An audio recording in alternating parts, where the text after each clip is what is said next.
We got a You little, have one? No? I don't think we got a little baby one.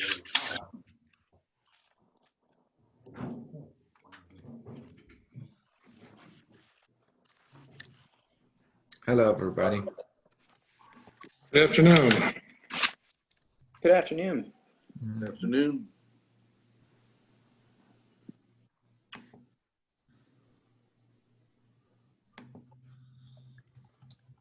Good afternoon, everyone.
Hello, everybody.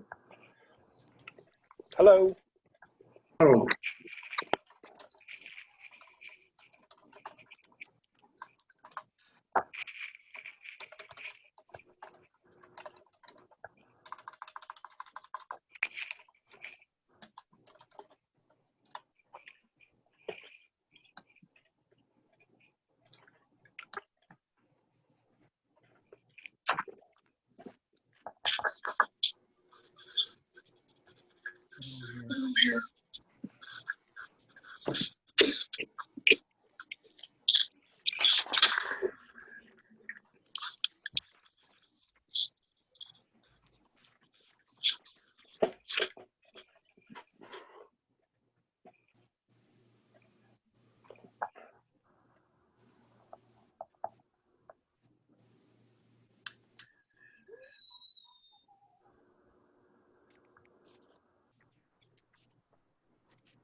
Okay, it appears to be 3:30. I'd like to call the meeting to order. First of all, before we have public comments, if you can indulge me, I would like to introduce Scott Miller as a new member of the Planning Commission. And Scott, if you could just give us a little 30-second background on what you know. I know you're a registered landscape architect and well aware of Saldo, and I'm so glad to have you on board. But Well, thank you if very you like much. to say anything, fine. If you don't, that's also fine. No, that's fine. Yes, I've been working close to 30 years in the business, 20 of that in Berks County. So I'm quite familiar with the land development and zoning application, and I appreciate the appointment to be on the Planning Commission. Looking forward to it. So am I. I appreciate that as well. Okay, can we have public comments? None for me. I guess that means there are none. So, Michelle, could you take over here for Granite Point? Sure. So, one, I just want to confirm we have a quorum. I saw Scott, Rick, John, and I think Mike Herr is on.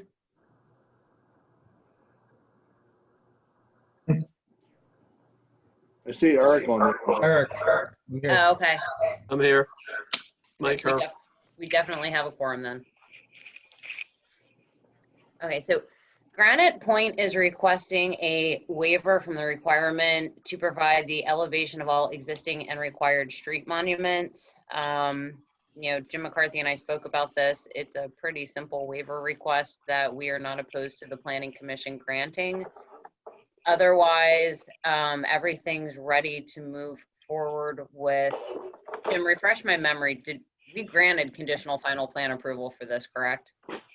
Yeah, we granted conditional final approval for this, and then in lieu of them actually posting a letter of credit and a developer's agreement, the improvements were so small that they just went ahead and did them. So everything is done now. It was just some new line striping, some handicap striping, and I think it was 2 parking lot signs had to be added.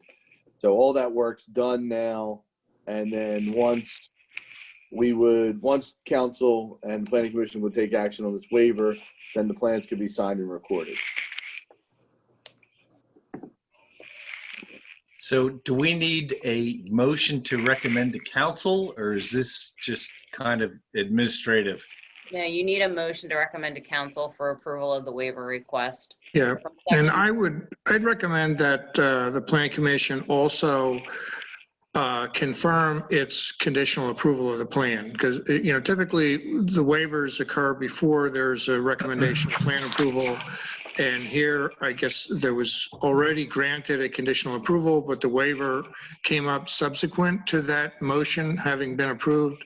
So I think it would be appropriate, if the waiver is granted, to also have a motion to recommend to council confirmation of the conditional approval of the plan. Now, I don't know, Jim, if any of those conditions have gone away. I guess if the improvements have been installed and approved, are there any conditions remaining from the original conditional plan approval? No, all the conditions have, other than furnished, signed, and sealed plans. Okay. Other than what, excuse me, Jim? Other than furnishing the signed and sealed plans. That's the All right. only condition remaining. Would someone make that motion? This would I'll be on make the motion. This is on the waiver. On the waiver, okay. So we have John, a I'll motion. make the Do we have a motion. second? Second. Discussion. All in favor? Aye. Thank you. Okay, Motion and then carries. I'd recommend a second motion to confirm the approval of the plan.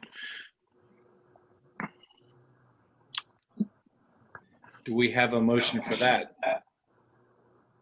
So moved. Second? Do we have a Second. second? Okay.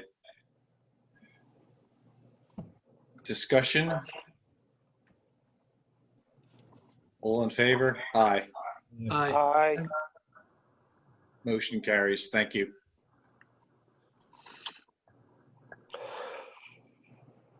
So we can move on. Yes, the next topic on the agenda is a waiver request from the Metropolitan regarding 7 parking spaces that are on the west side of the shared driveway that is between the Metropolitan and Wyomissing Square. I believe Chuck France from C2C is participating in the meeting and can speak to the request. Yes, I'm here, Michelle. The floor is yours, Chuck. Yep, good afternoon. I think the Planning Commission is familiar with the general location of where we're talking about here. This is the Metropolitan Apartment building that's located near Hill Avenue in Reading. The area in question and the waiver that's being requested is regarding some parking spaces that are located between the Met and Wyomissing Square. So it would be located on the east side of the Met apartment building. These parking spaces were shown on the original land development plan that was prepared for the Met. However, during construction of the Met, it was determined that the slope of the parking spaces was in excess of the 5% minimum grade for the, or I'm sorry, 5% maximum grade per the zoning ordinance. As such, those parking spaces were not used because of the slope.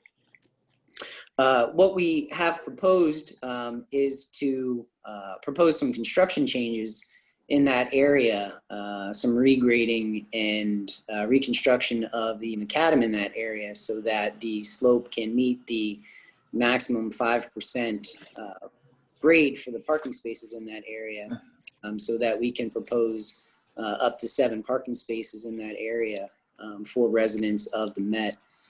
The waiver that we are requesting, and that was submitted to the borough for consideration, would be to allow up to 7 90-degree parking spaces along the east side of the Metropolitan, and that would be a waiver from section 502.3, and there's a footnote A that basically says there can be no on-street parking permitted on service or internal streets. So the waiver request is to allow for parking basically on street for the service street that's located between Wyomissing Square and the Met. So I can answer any questions that you might have. I know McCarthy Engineering has issued a review letter based on the exhibit plan and the waiver request that we had submitted. I'd be happy to address any or all of those comments with the Planning Commission. However, in talking to the owner does not have any objections to any of the comments that were in that review letter. Melissa, can you scroll down to the exhibit so the Planning Commission can see what? Thank you.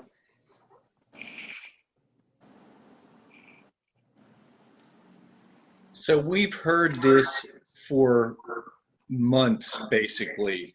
And I think McCarthy's okay with it, and Michelle's okay with it, and I'm okay with it.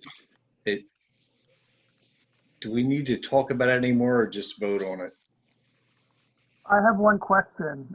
So the parking spaces were shown on the approved plan, and you're modifying them. Is that what my understanding is? That's correct, Scott. Yep.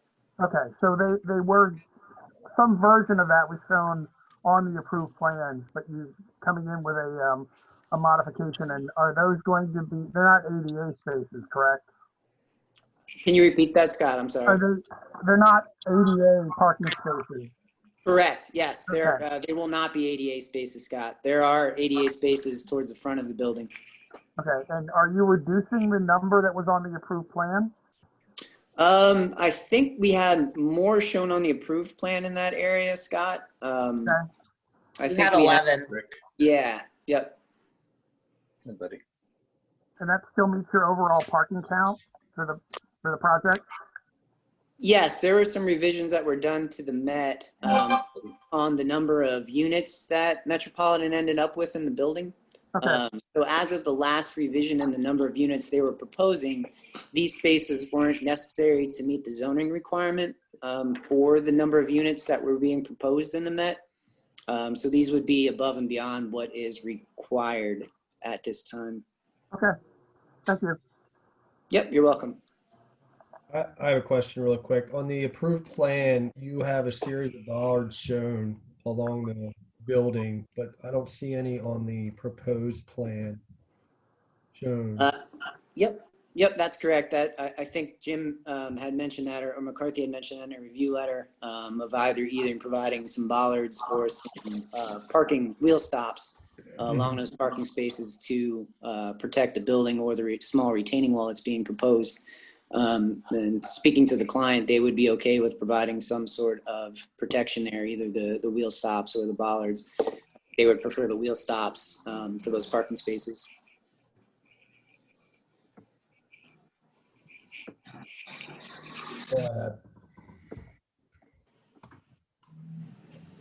So do we have any other issues, or is it kind of straightforward? This is Chris. On the McCarthy review letter, there are some signage things that are in the form of, I guess, one in item 4 says consideration should be given. So do I take it from the comments that were given by Chuck that that signage will be installed?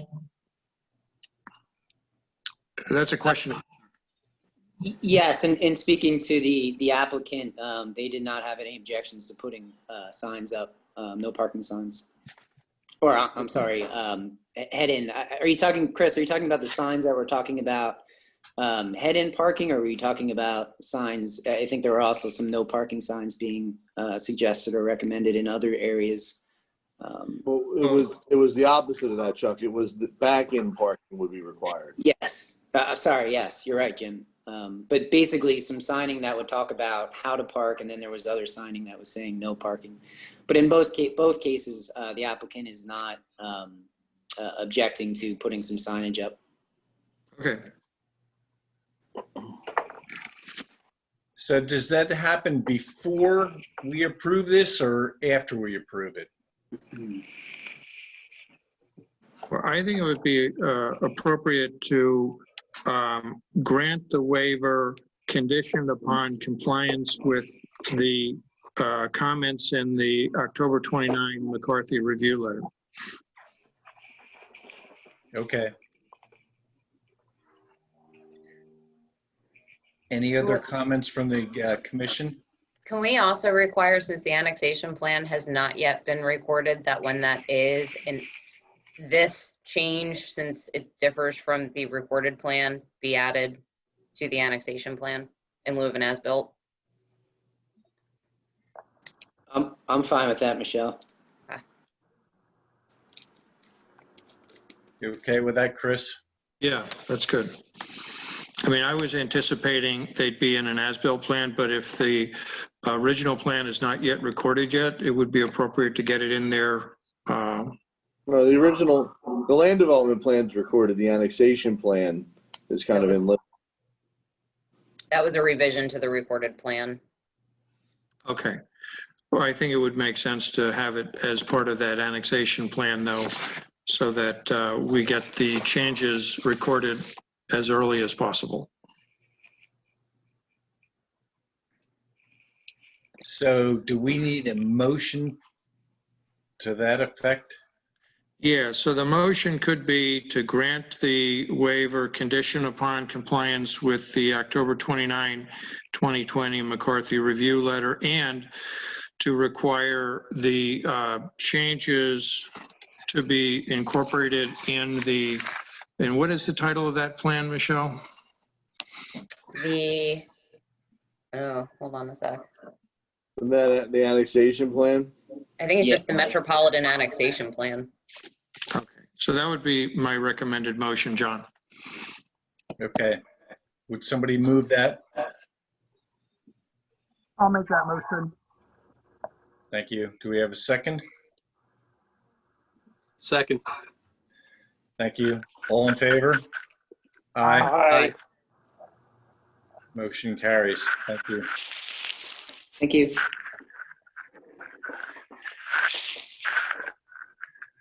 We want to move on, Michelle? I have The a next, question, before we go on, Michelle, do we have an improvements agreement with the Met? And would the costs of these changes be covered by the security, or do you have any Hello? thoughts on how we would address that? Yes. we have an improvements agreement with the Met. I believe the original amount was for around 120,000 and there was a reduction request. But I believe we're still holding on to at least 10%, which would be roughly 12,000. Chuck, is Chuck still on the call? I think he may have jumped off. I'm sorry, I should have spoken up sooner. That's okay. I can reach out to him and Gia and ask, just if they can provide some type of cost estimate for the items requested in McCarthy's review letter. And if it exceeds the amount of what we're currently holding in escrow, ask them to provide the difference. Okay, I think it would be appropriate to get a cost estimate and to document how we're addressing the security. So sounds like you're gonna take care of that. Yep. I guess at minimum, we need some modification to that language, even if there's enough security there, right? Yeah, I mean, we need a cost estimate for these new improvements. Michelle can compare that to the existing security, and then we need at least a letter agreement with the developer to, incorporate the new improvements into the obligations under the existing improvements agreement. Great. Okay, perfect. Thank you.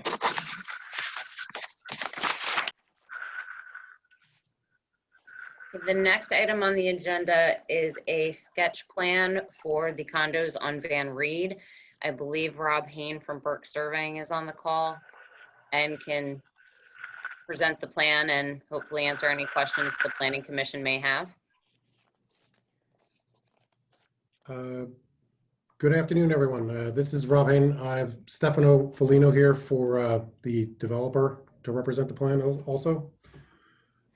What you're looking at here is a proposed multifamily residential development on the existing property opposite Oley Street. We're wedged between Greenwich and Van Reed Road.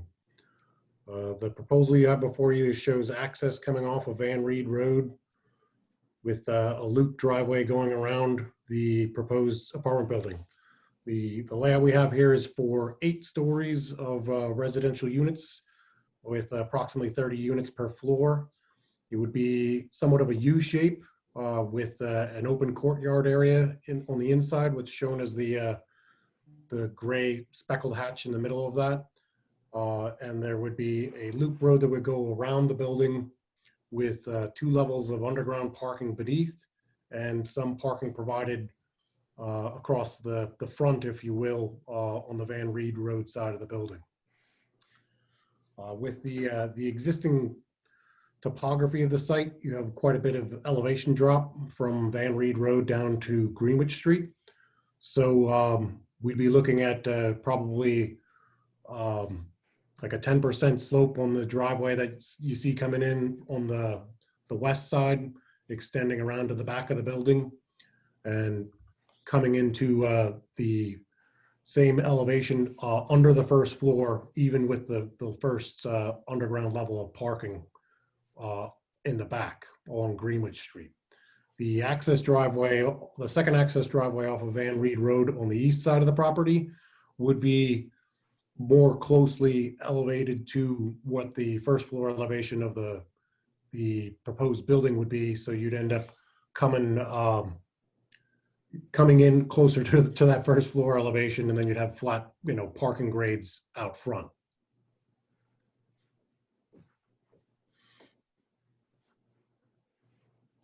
So I think right now what we're looking at here is we realize that we're going to need some relief from zoning.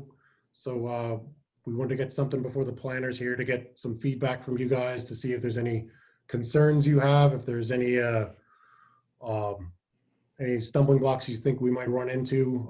I know we're going to have to reach out to the municipal authority. I don't know if there's any concerns with capacity or anything that we need to worry about there that you guys might know about. I'm not aware of any capacity issues with the water authority. Well, there's potential sewer at the Fourth and Ole pump station that has to be looked at further on the sewer side of things. To give the planning commission some background, again, this is to start the conversation. It's not a preliminary plan, it's just a sketch plan. I've been feeding Rob and Mr. Folino the draft regulations of the amendment we're hoping to make to the zoning ordinance in the next month or so. So there was a legal disclosure added to the review letter that indicated, you know, at this point in time, there's no guarantee the borough will adopt those overlay regulations, but the review was done using those regulations. It looks like the only major zoning issue coming out of that, at least at this point, was that your exterior paved coverage is above 10%, which would require conditional use approval before borough council. Everything else, I mean, when I did the zoning review, I just kind of threw in every section as a catch-all, so you were aware, you know, landscaping, lighting, multimodal, things like those would potentially come into play, but knowing that you were still kind of, you know, getting your concept plan together for discussion purposes at this point. Yes, so that would require a conditional use, not a variance for the paved area? Correct. Yeah. Okay. That's the way the draft amendment to the zoning ordinance reads at the present time. Okay. And the maximum building height, I think, is 80 feet. We would be above that. So we would likely need a variance for building height as well. I believe in that proposed zoning overlay, it's 100 feet. Yes. Oh, okay. So is this a matter that would come before the zoning hearing board or borough council? Council if they needed conditional use approval.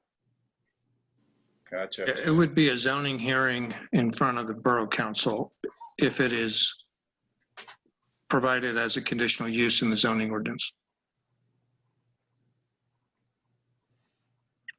And just for the planning commission's information, we did submit the draft overlay regulation to the Berks County Planning Commission and received a lengthy review letter.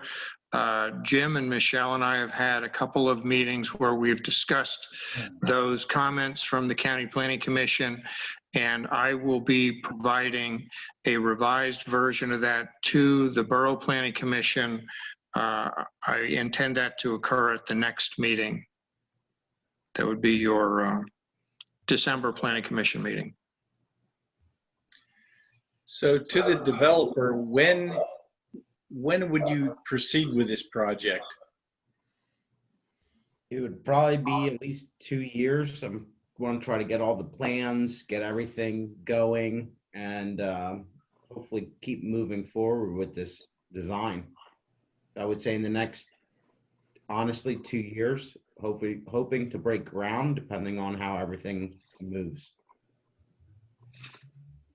Does anybody on the planning commission have any feedback based off this design? I do, Michelle. It's Eric. I have a couple of questions.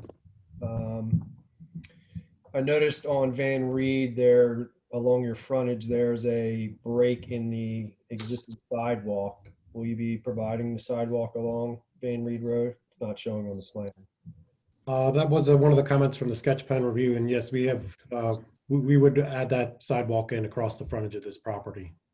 Okay. With regards to what I'll call the rear of the building, near Greenwich, have you looked at getting access for fire apparatus around those curves? I have not actually run the specifications. I didn't look at, I do not have the specific dimensions from Wyomissing Borough for their fire apparatus, but I don't have any concerns generally based on the dimensions that are provided in the radii with the driveways there. I haven't had a problem with this similar design in other places. Okay. Eric, I believe that was also one of McCarthy's review comments, is that truck turn information would need to be provided to the plan for review by the fire department. Okay. With regard to circulation, is there a particular reason that I may not be seeing why the parking in what I'll call the front of the building does not connect across to the other drive? The grades there, if you're looking at the plan on the left side, where that driveway comes off of Van Reed Road is considerably higher in elevation than the other side of the lot. We have, let's see, this is 358 versus, you have 30 foot of elevation drop along Van Reed Road across the frontage of the property. Mhm. So what I looked at here was rough this in with a conceptual grading of a 10% slope for this driveway coming, the western driveway coming off of Van Reed Road. You'd have a level area of about 4 or 5% coming off the road, and then you'd have to go down at 10% to get down to the elevation we need by the time you get to the rear of the building. And the parking out front is more even with that first floor elevation, so you can have your ADA compliant parking spaces and access there. And there's no way to provide a compliant driveway access to connect the two with slopes. It's an elevation issue. Okay, that's what I was missing. Is there a particular reason why there's no access out to Greenwich Street? We do have if you look, there's a note there with a label and 2 dotted lines showing possible access out to Greenwich Street there. So we were looking at this, we absolutely were looking at that because again, the street's there and providing a second means of access, especially from an underground parking level, would be beneficial if needed for any emergency or structural access, even safety or convenience, honestly, because it would provide a second means of ingress and egress from the parking structure, which again avoids congestion and provides for better circulation. So if possible, we will absolutely be doing a separate access to the underground parking facility from Greenwich. I don't know if it was covered in Jim's letter, but are you looking similarly to Van Reed on Greenwich with regard to sidewalk along that frontage? We hadn't considered that at this point yet. No, that would be something if the planning commission has some feedback on that. But I don't know that there's sidewalk on either side of the property to connect to. Well, there's sidewalk on the western side. Both on both streets. Okay. Yeah, but as you travel to the east, it does. I just would hate to miss an opportunity to provide it. It looks like it can connect down to, yeah, just on the western edge of your property. I think it's shown there, concrete sidewalk near Oley Street. Yeah. Okay. I would also add if a garage entrance is added to the Greenwich side, I think it just makes adding sidewalk to that area that much more important. Yeah, I guess the one thing we might want the planning commission to weigh in on for Rob and Stefano is some years ago we had looked at this site when we weren't the borough engineer, and the feedback we got was that all the vehicular access should come off of Van Reed. I did pass that along to them when they were developing this. So if it sounds like the thought process on that may have changed over the last 10 or 15 years. So we may want to talk about that today if we feel that we want them to have a driveway on Greenwich, because they kind of developed this without it based on what I had told them historically we were informed of about 10 or 15 years ago when we had done a sketch for EA Ryder on this piece. Yeah, I don't necessarily have a strong feeling about having access out to Greenwich. I just didn't know what the thought process was there, Jim. I just wanted to get, their thoughts on it. I think emergency access at a minimum would probably be helpful, but I don't necessarily see the need for full-time access. I mean, especially, That's your residential portion on that side. So it might Right, be and that was kind of the beneficial for direction. project to avoid that.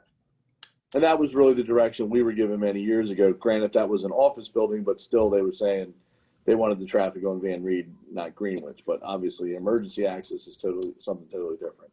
Yep, agreed. That's all the thoughts I have. And the ordinance would require sidewalk on both streets. That would have to be something that would be a waiver if it wasn't going to be put on Greenwich and Van Reed along the frontage.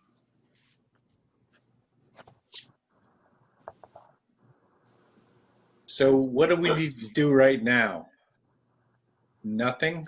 Well, right now, this is actually an informal sketch presented upon a pending ordinance that's not even legally pending yet. Correct. So I think the key thing here is for the planning commission to give any feedback or comments or reactions to the proposed design. And, you know, the review letter that Jim's office did provides some feedback with regard to the proposed standards that would apply. So as far as the planning commission is concerned, I think any reaction or feedback you want to give to the developer, this is an opportunity to do this at an early stage. So we've already done that, right? Yes. So there's no formal action required. Okay. So does the developer want anything else from us right now at this point? No, just wanted to see if you guys were on board with this concept and if you guys had any feedback. So when we keep moving forward, you know, we can go in the right direction. Seems like everybody's on board. Yeah, can you hear this? We can hear you, Ron. Sounds like somebody's on a piano key. Go ahead, Ron.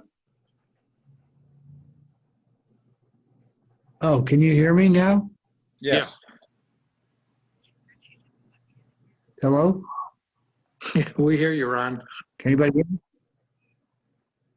me? We all got you. We all hear you, Ron.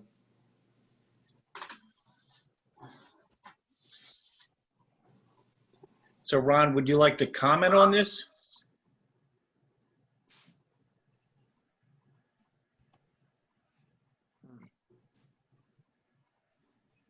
Well, I guess we did hear him, but now we don't.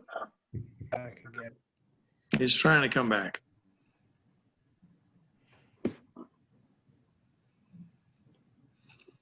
I'd like to hear what he has to say.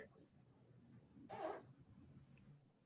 don't know, may just be a bad day for internet.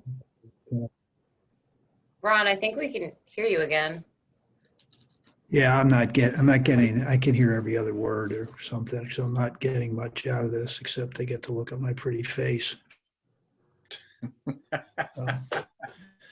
I don't think he So realizes just tell we her can hear him. I'm here. If they need to talk to me about anything, if they need a vote or something, because I don't have enough people, just tell them. Do you have any input on this particular topic?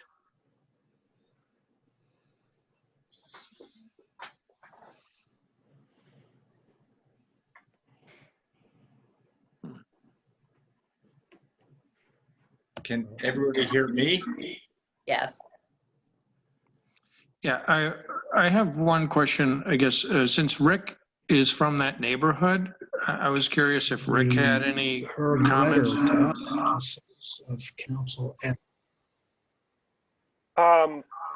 Nothing super immediate. I mean, the things that go Uh-huh. through my head originally are just, to me, it seems like a shockingly large building for the space, it's not, but also tempering that with, you know, if they owner can hear me, can they're develop it ignoring me.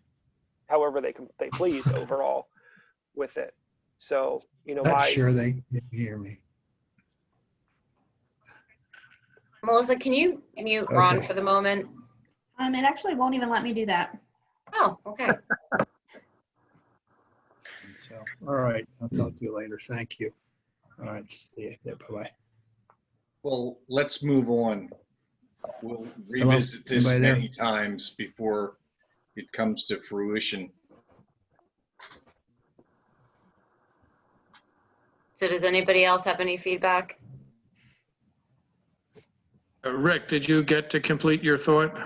More so, like I said, it just seems like a shockingly large building. Thinking about, something 8 floors tall might be one of the largest buildings in the area overall right there. But again, it's kind of what we were anticipating, looking to move forward and finding that place to find residential spaces in the borough. Again, it's not my direct neighborhood, or not my direct street, but I'm always concerned again about immediate neighborhood impact, light pollution, noise pollution to those people facing that property. What sort of daily impacts are they going to have from that building right across their street? 24-hour floodlights in a garage, or what else might be occurring for those residents? There is a landscape buffer that's required in the zoning ordinance for development of this type adjacent to a zoning district zoned for residential use. So there would be some type of landscape buffer that's required to go in between the rear of the building and Greenwich Street. But that's certainly something, we would take strong consideration of as the applicant developer would move forward with additional plans. Yeah, I think it's maybe a good idea to ask the developer to provide some elevation drawings when they make another submission to show what this might look like from the different sides of the property. I see Rob's screen is back on. Have you, up to this point, prepared any elevation drawings? I know it's very preliminary at this point. Unfortunately, no, we don't have anything yet. Like I said, this is sort of like the first step. We want to make sure that we got everything from you guys before we start developing concepts and, throwing good money in the wrong direction.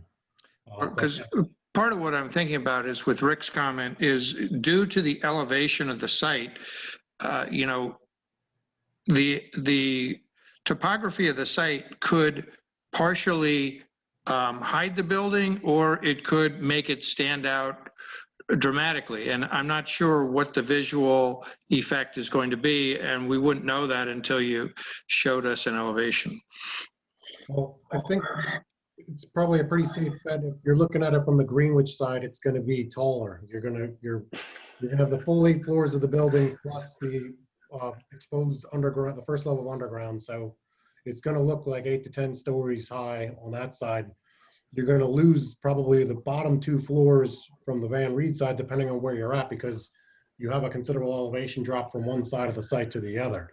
So if you're coming westbound on Van Reed Road, you could probably get a good look down the driveway at the entrance. But if you're going eastbound on Van Reed Road, you probably won't see anything below the second floor as you're going past it on the street. But yeah, some conceptual architectural elevations would be in order when we come before the Borough Council for that conditional use hearing or a variance, whichever we have to go in for here first. And what do we think the approximate cost of this project would be? Anywhere from 30 to 50 million. Am I correct from understanding the title of the plan that these would be condos to be sold, not apartments to be rented? No, they will be apartments to be rented. Okay. So yeah, if you prefer, we can change the title and just call it apartments. That way it's more clear as to what is being built here. That would probably be a good idea just to avoid confusion.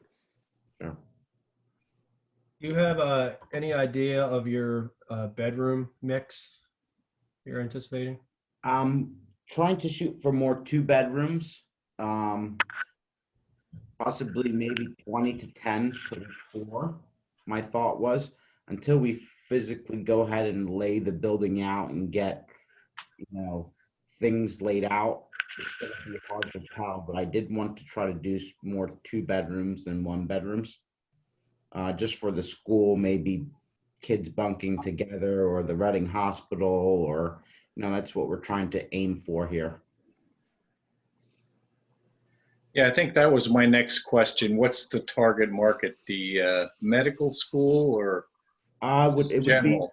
pretty much general to everybody, but the medical school, there's just not enough living in Wyomissing. So I would leave it open to everybody. It's going to be, more luxury apartment type of thing.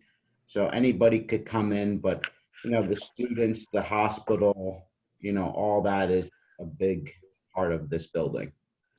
So it is or it is not going to be luxury apartments? It will be, yes. Well, when we talk to people from Tower Health and the Reading Hospital, the residents or the students, they just want a place to sleep. That's all. Sure. I mean, it's going to be more cost effective. It's not going to be, a very luxury, but I'm still going to put luxury touches in it. Right. And it doesn't cost that much more to do that. No, I mean, we're talking granite instead of Formica, more stainless steel appliances, the small touches that are more visual to people's eyes. Right. So, anybody else have anything for the developer or the commission? It looks like Ron has a more active internet connection now. Was there anything you wanted to tell us, Ron?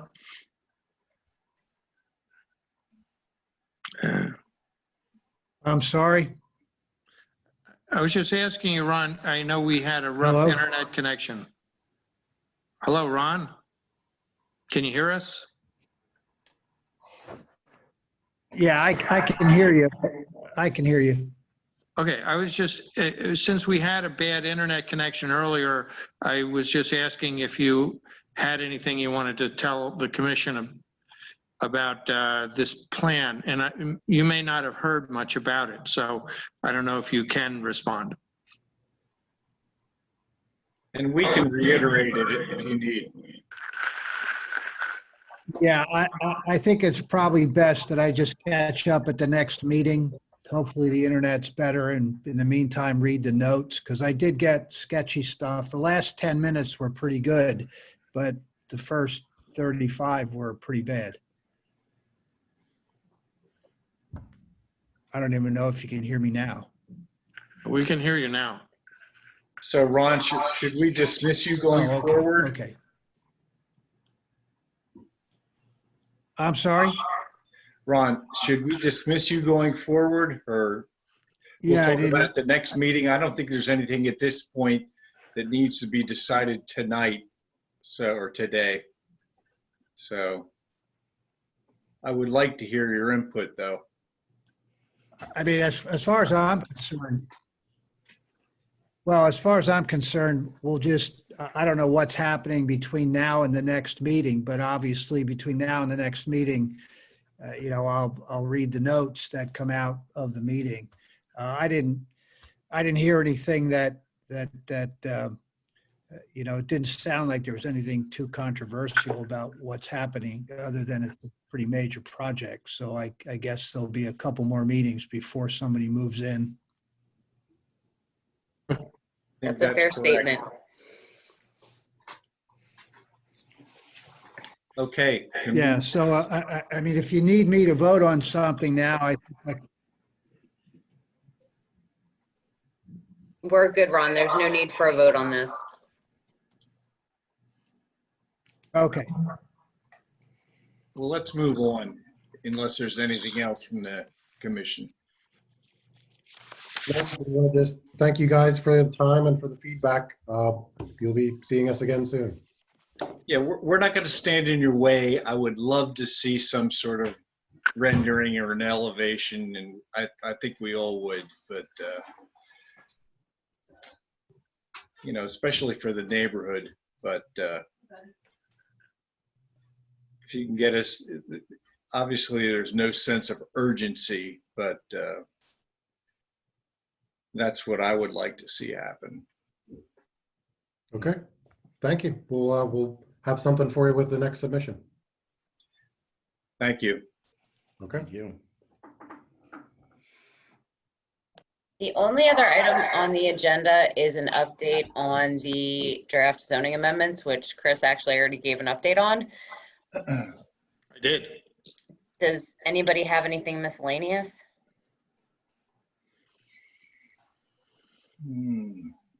I don't, Michelle, is there anything that the planning commission should be brought up to speed about things that are going on in the borough? Or first of all, we don't even know for sure, but I don't know. Would you like to comment on that, or you don't have to? Are you referring to 4th Street?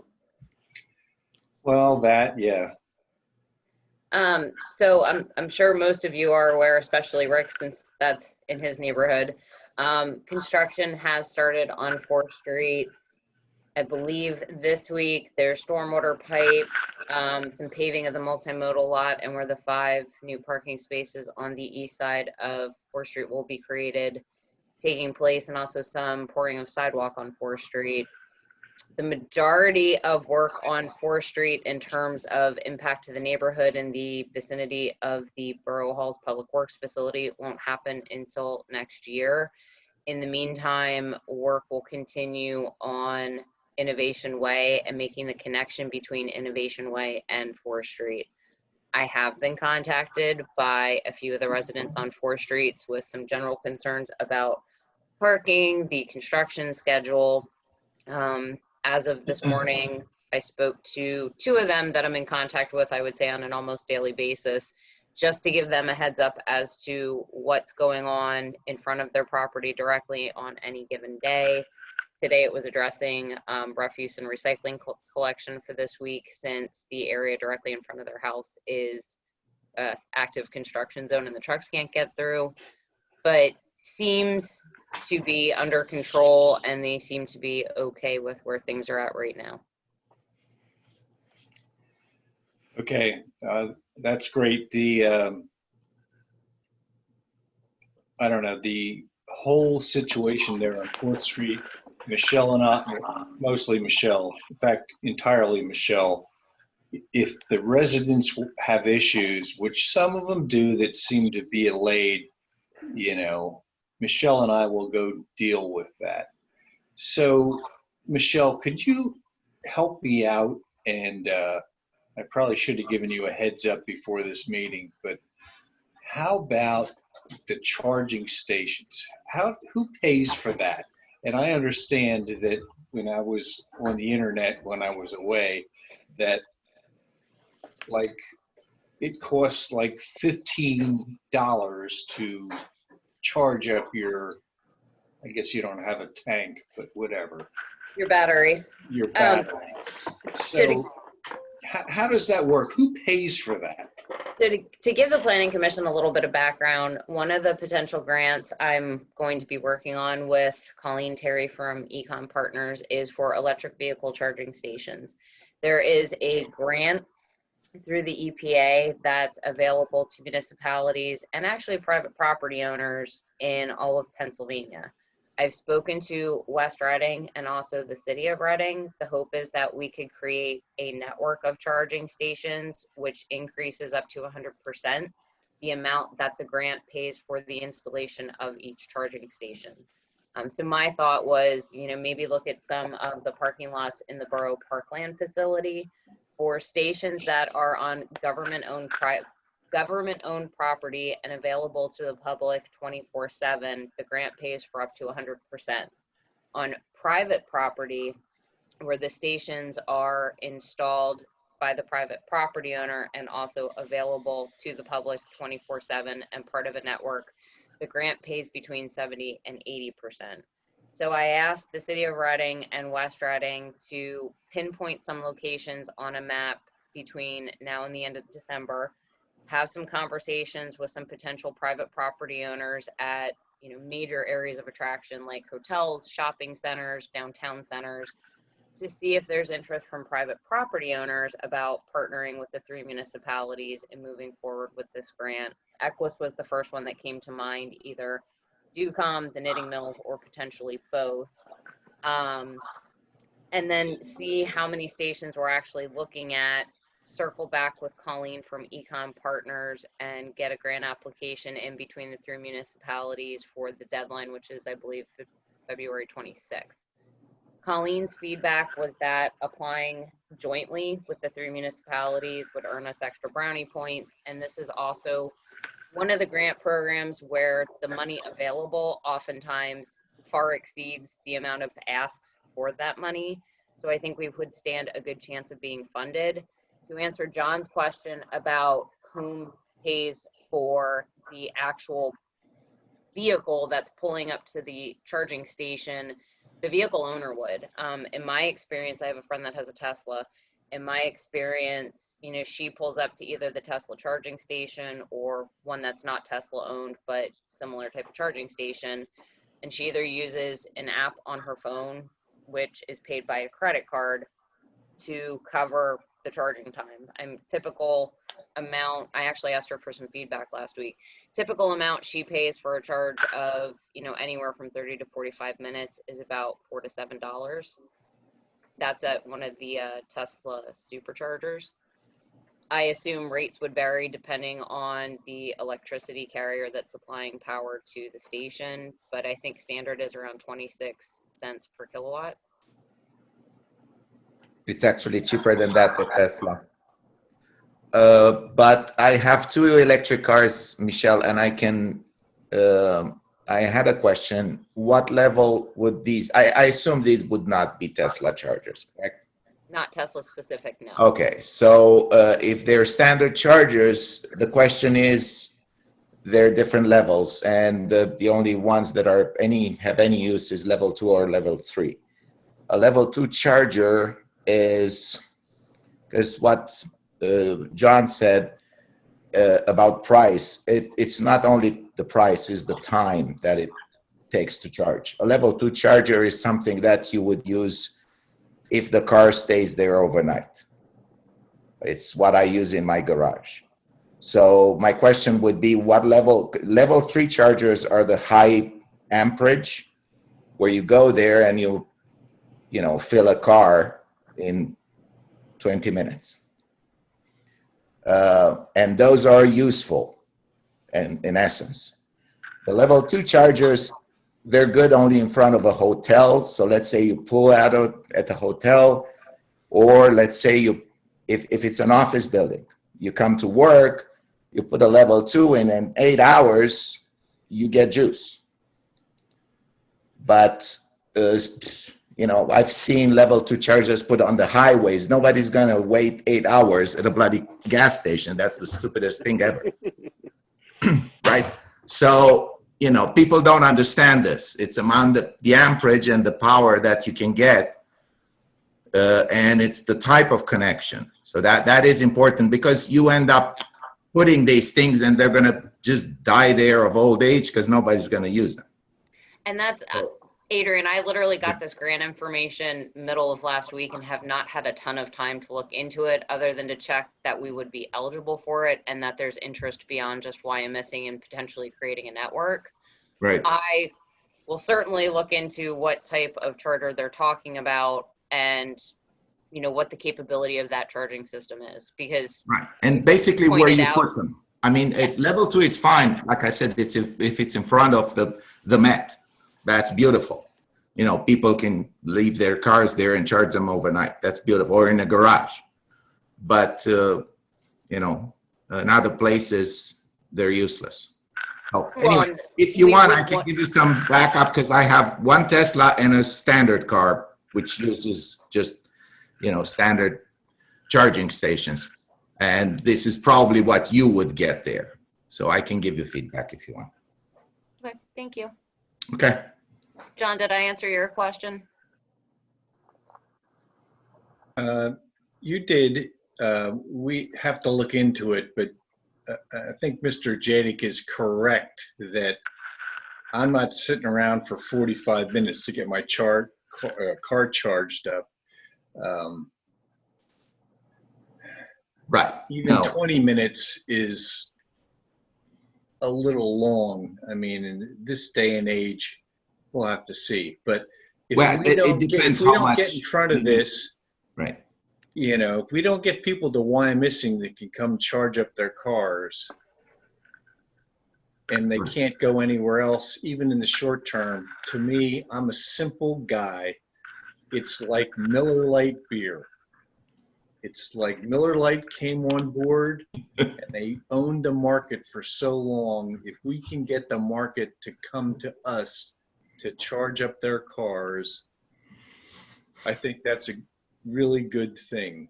And it's the wave of the future. It's undeniable. And whatever it is, and the charging stations, they'll get more efficient and faster. And it's just like everything else in the world. You know, I used to buy, you know, a 42-inch, you know, HD TV for $7,000. Now you can get them for $250. So I think we gotta, and I don't think, it's not that the infrastructure is going to change. It's just that the, you know, the price is going to come down. And I think we got to get in front of it. We have these grants available. And one other thing, speaking of grants, you know, Michelle and I talked the other day about the grants we're going to get for, you know, potentially the public service building or whatever for $1.6 million.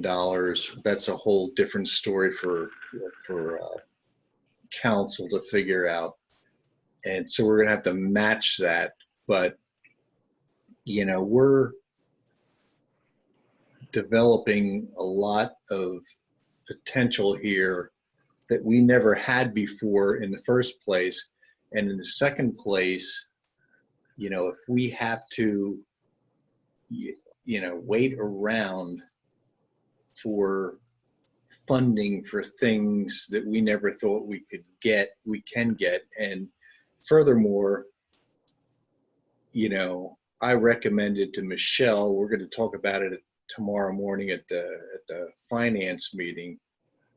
You know, if we can get funding through basically the efforts of our lobbyists to pay another, Michelle, correct me if I'm wrong, $21,000 a year for 6 months. We've already paid for them through the first 6 months of 2021. But, you know, when you get these grants, they don't just send you a check. You have to verify what you did. So it's my recommendation to council that we should go ahead for the second 6 months of 2021 and,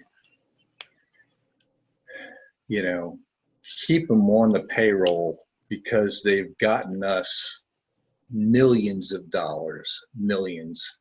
So that's all I have to say. And if anybody has anything else, we can adjourn the meeting, but I'm open to suggestion.